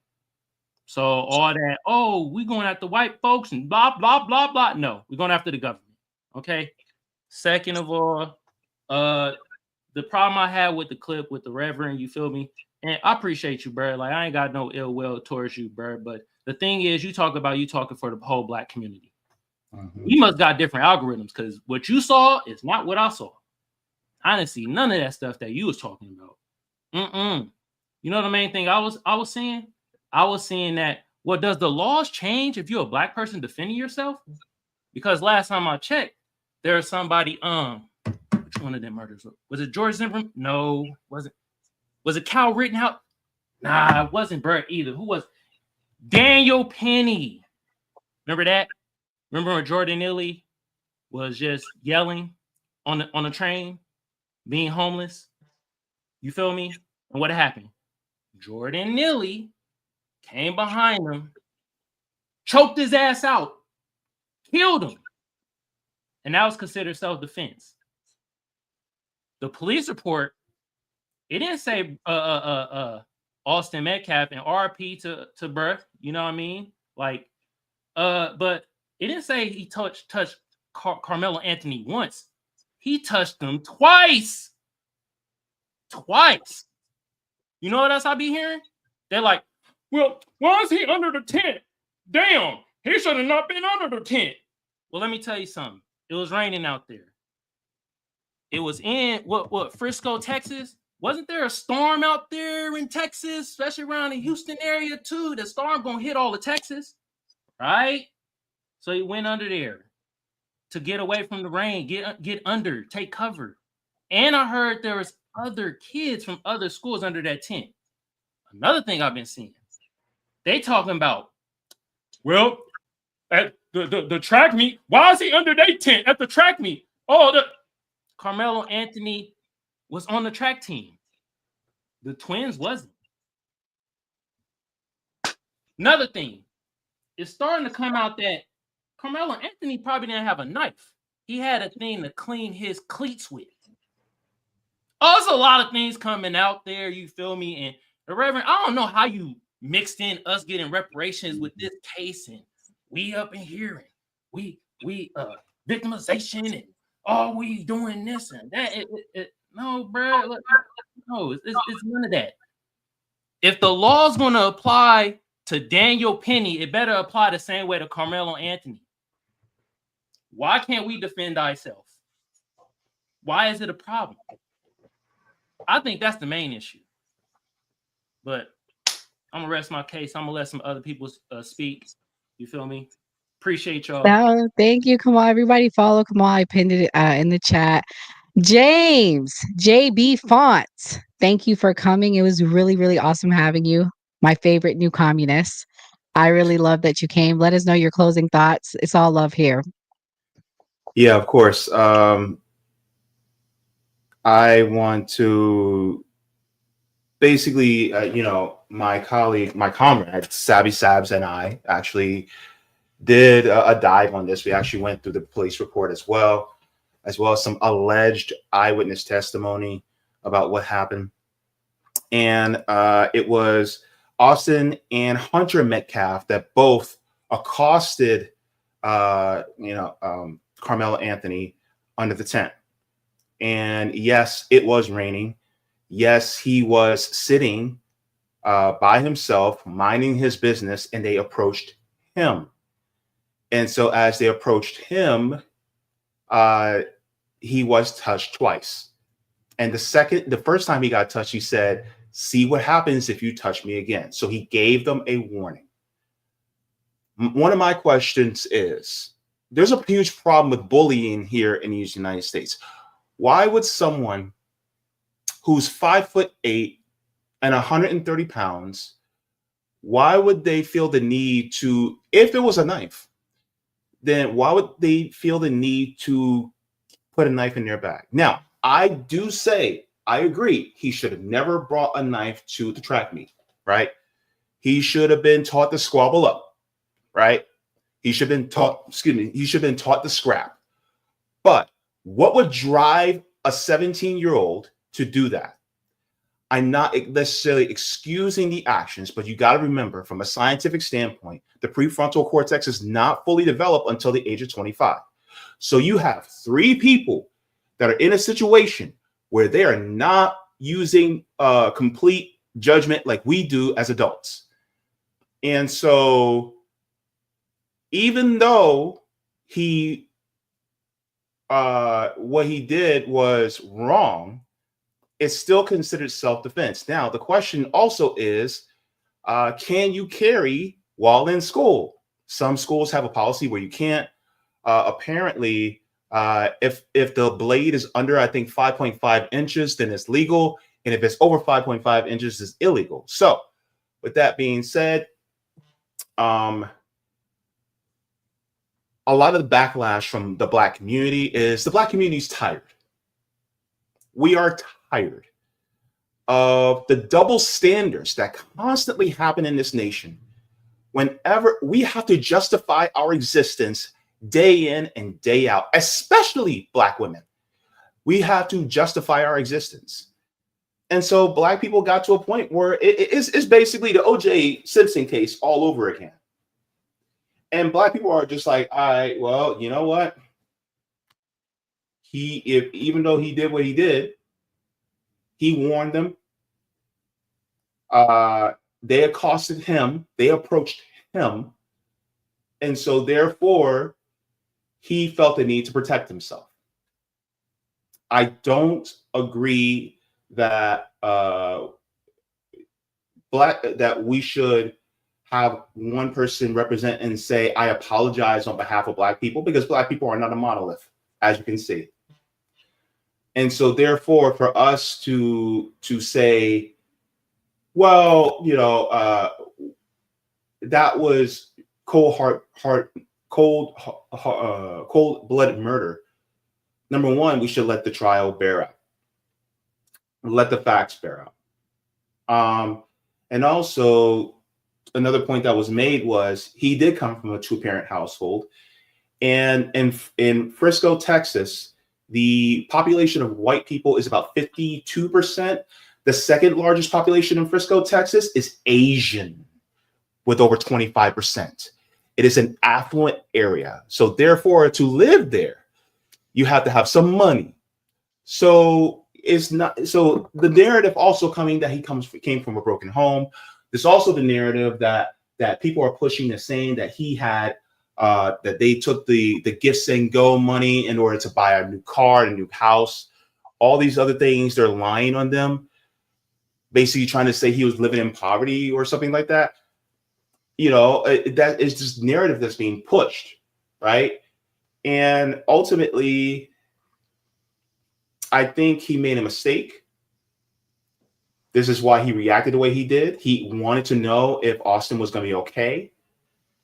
And now he has to live with on his conscience that he killed another human being. But was it intentional? And I say let the case be tried in court. Well, thank you so much, JB, for coming again.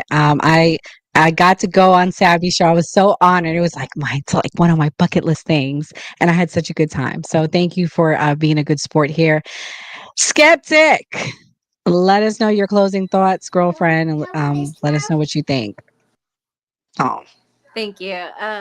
Well, I have an uncle that works for the DA, and so like he always says, we don't know all of the facts that are going to be brought up until it's time for both parties to come in and show all of their evidence. So I think that the district attorney's office has the burden of proof. Until then, I believe that you are innocent until proven guilty. So that's as far as I go with it. I have read up on it.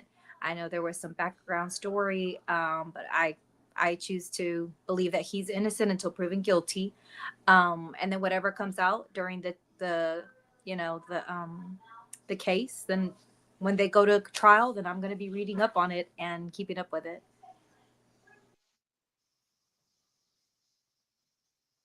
For sure. Enzo, what's your final thoughts?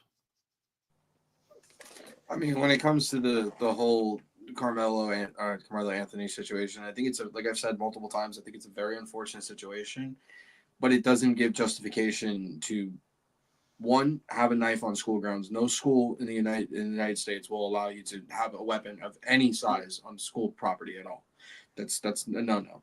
I'm taking that from past experience because I skipped school one day when I was 16 years old. I got caught with a blade in my pocket and I almost got arrested for it. I wasn't even on the school grounds.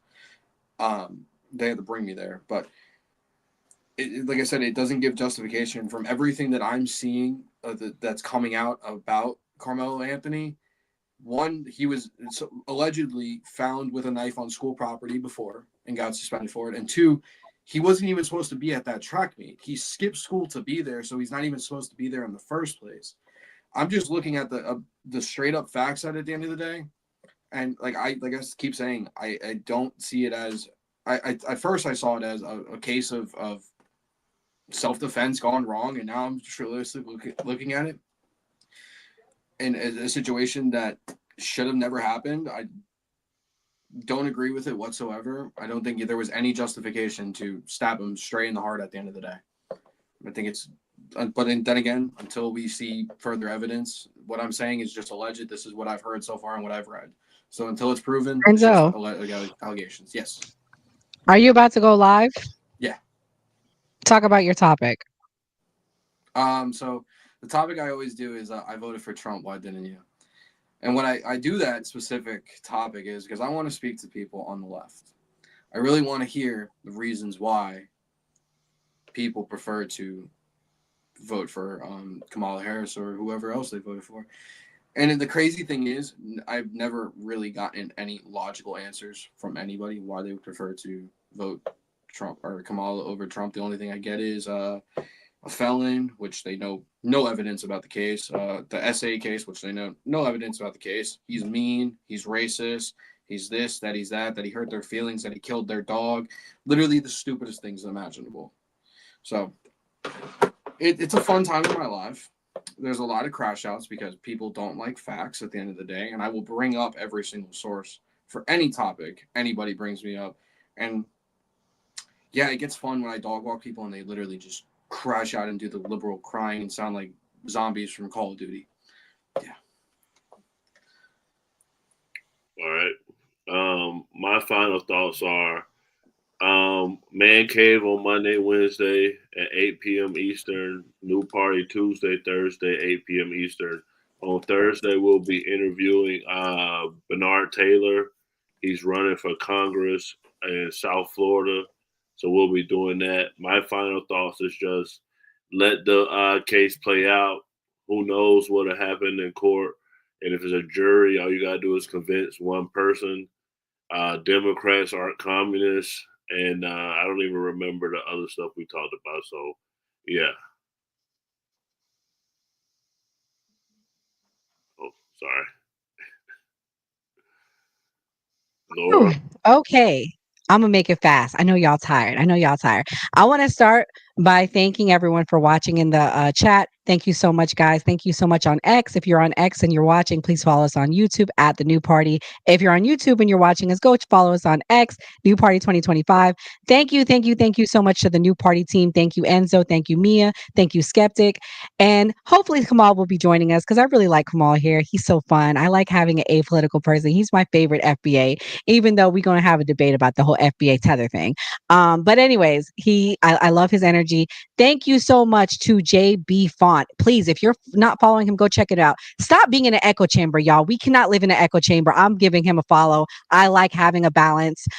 Thank you to the Reverend Jordan Wells. He is a friend of the show. I really appreciate you, Reverend. I when I first saw the clip, I defended you. I said he's a light in the darkness in this world. Thank you, and all be to God. All be the glory to God. Thank you, Jesus, for allowing us to be able to do this tonight. Thank you, Jordan Wells. And for our fans of the New Party, we will be back Thursday night. Also, tomorrow, I will be doing lunchtime. You guys will see the topic. I think it's going to be on Shannon Sharp. Is he guilty? Is he not? So, yeah, thank you for rocking with us. Thank you again to the team. And like we always say on the New Party, always vote. God bless. Good night. All the good things in the world. Introducing the New Party. We live stream Monday through Thursday, 8 p.m. Eastern Standard Time.